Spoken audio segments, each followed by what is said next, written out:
3 hectares dans l'enceinte du centre universitaire de Sakété pour recevoir plus de 3000 plants. La célébration officielle de la 35e édition de la Journée de l'arbre a pris quartier ici.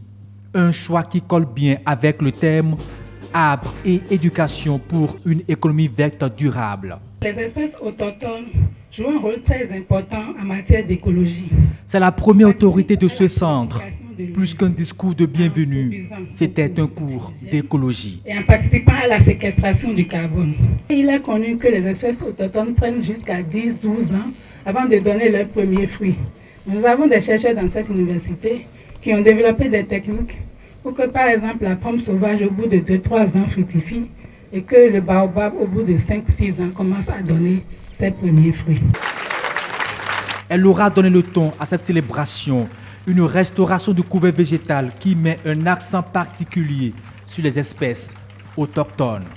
Et pour bien conjuguer les exigences économiques, éducatives et environnementales, José Tonato s'est fait accompagner de 2 de ses collègues de l'enseignement, tous d'une même voix, celle du garant de notre cadre de vie. Ils invitent les populations à faire la part belle aux actions de reboisement. Vous voyez que nous ne sommes pas à Sakété par hasard. Donc, le message de la directrice a été clair.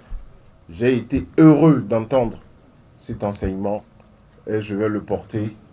Je demande au général, directeur général des eaux, forêts et chasses, de s'en saisir pour que nous allions plus loin avec les centres de recherche en agriculture qui peuvent être la fondation et les bases de ce centre international que le chef de l'État a proposé à la communauté tout entière.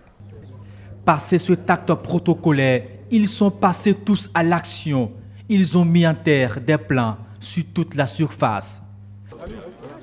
Même le président de l'Assemblée nationale, venu par surprise, a sacrifié aussi à la tradition.